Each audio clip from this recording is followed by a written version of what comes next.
Merry Christmas, Broncos Country. Welcome into an at-home edition of the Broncos Breakdown. Matthew Peterson here with some pretty relative Broncos news, I would say, here, because Kareem Jackson was released by the team. So what happened is Kareem Jackson serves a 4-game suspension, and it's kind of like in fantasy football when you've got a guy on IR and then he's no longer on IR, but that one guy in the league keeps him on IR despite him no longer being on IR, and everyone forces him to release that player.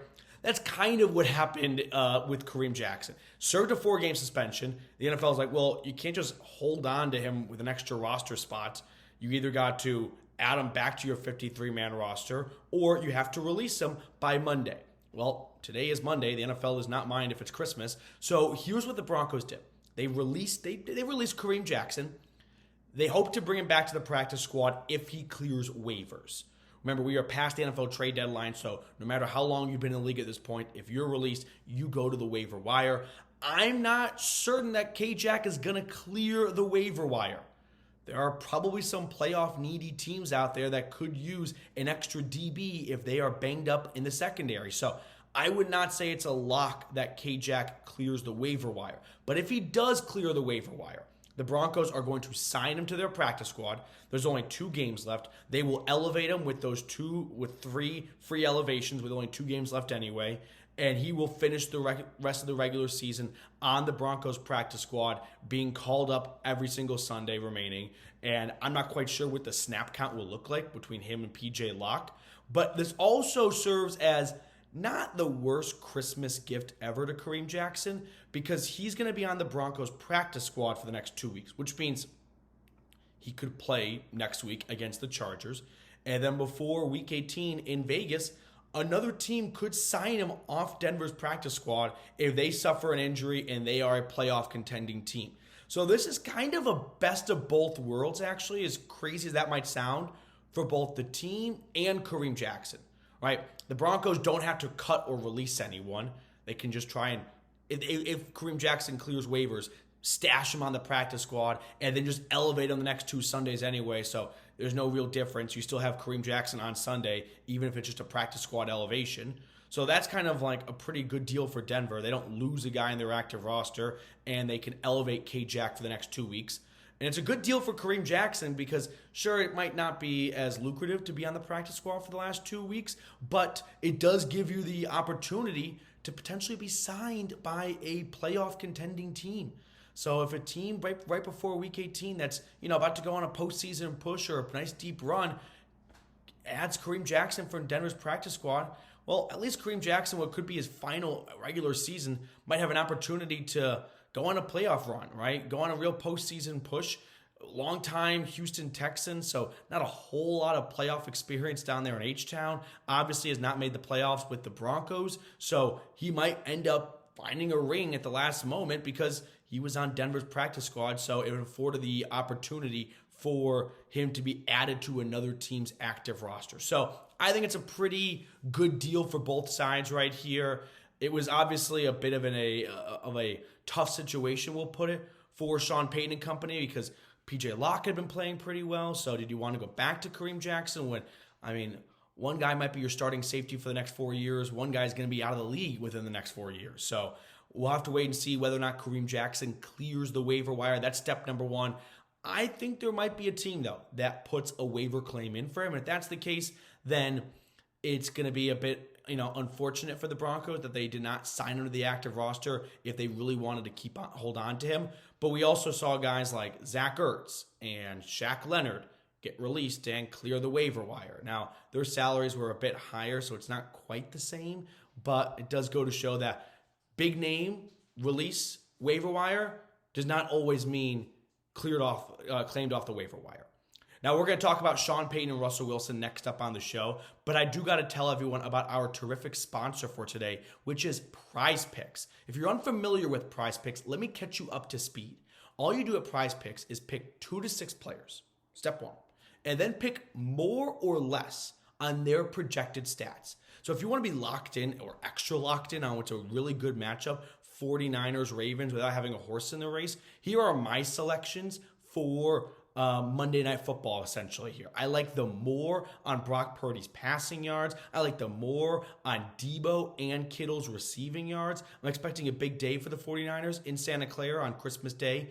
And then I like the less on Lamar Jackson's rushing yards. So if you like my selections, feel free to ride with me over at Prize Picks. Just go to prizepicks.com/CLNS and use code CLNS for a first-time deposit match up to $100. That link is in the comments and description of today's video. Once again, Prize Picks, daily fantasy sports made easy. Now let's talk about Sean Payton. Where to begin? I've got two big things I want to accomplish here. Right? Number one, let's start with this. It seems very unlikely that Sean Payton would like to have Russell Wilson return next year. Now, maybe that's out of his control because of the $85 million dead cap hit, which sure, if you do a post-June 1 designation, you kind of cut it in half, so it's a little bit more manageable, but still, in 2025, $50 million will be in dead cap money.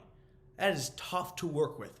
Hey, here's a whole pie that you get to spend in the offseason on players. We're going to take a huge chunk, like to the tune of $50 million. You can't spend a dime of that on anyone in free agency because that goes to Russell Wilson's contract. I'm inclined to believe that $85 million will be too big of a number for the Broncos to stomach. But then I remember it is the Walton Penners. Their first NFL offseason, they wrote blank checks. They're like, you want a new right tackle? $87 million?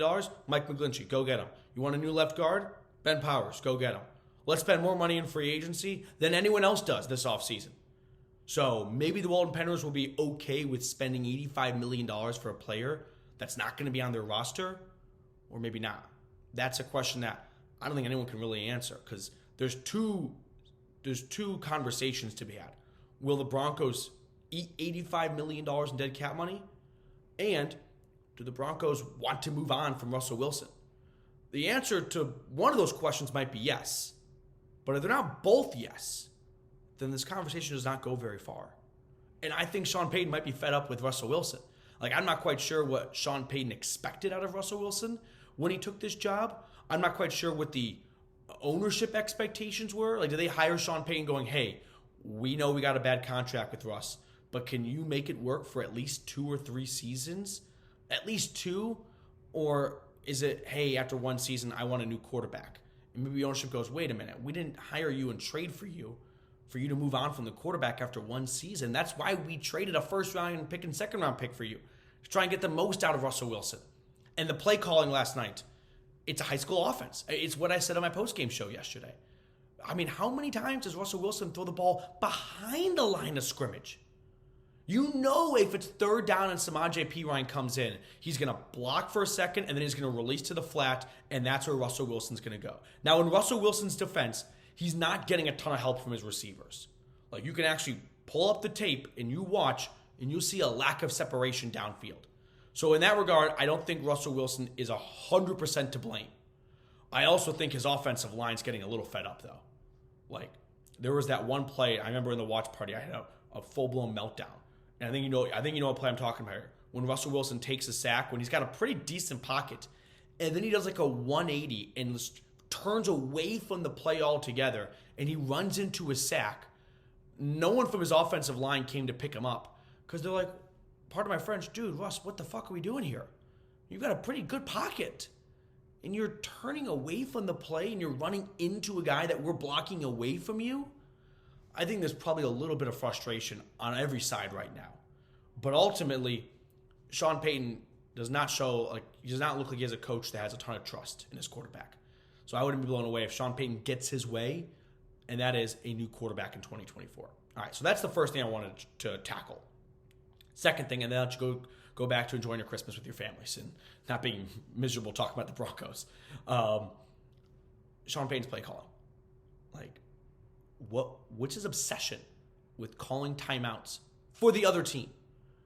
He did it in the first half against the Chiefs on Thursday Night Football, and it afforded Kansas City to kick a field goal that ultimately was not the difference maker in the game, but still, you demand excellence from your player. Sean Payton's a guy that does not put up with more than one mistake, and he's had 2 mistakes now where did he really think that in the last sequence there, he was going to get the ball back with no timeouts and 35 seconds or so and drive down the field and put up a score when his offense couldn't do that 2 minutes ago with all 3 timeouts?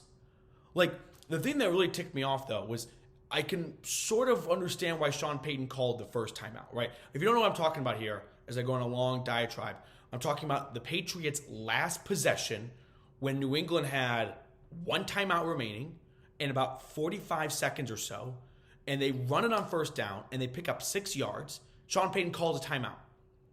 Dude, it's 2nd and 4. Don't you think they might be trying to go for it now that they got some decent yardage on first down?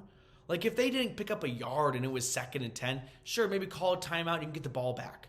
But 2nd and 4, now New England's thinking, well, we might get a little frisky here. And what do? They pick up another yard. 3rd and 3, 3rd and short. Sean Payton calls another timeout. Don't call a timeout there, Sean.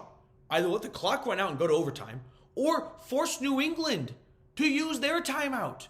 Instead, Sean Payton saved the Patriots' timeout for when they desperately needed it, the second last play of the game, essentially, to try and give them a chance of kicking a field goal. It's just inexcusable. It really is. So, Merry Christmas. I hope everyone had a much better Christmas morning than Christmas Eve. We're going to sign off. We're going to let you guys get on out of here. Enjoy the rest of your day, and appreciate everyone for tuning in to an at-home edition of the Broncos Breakdown.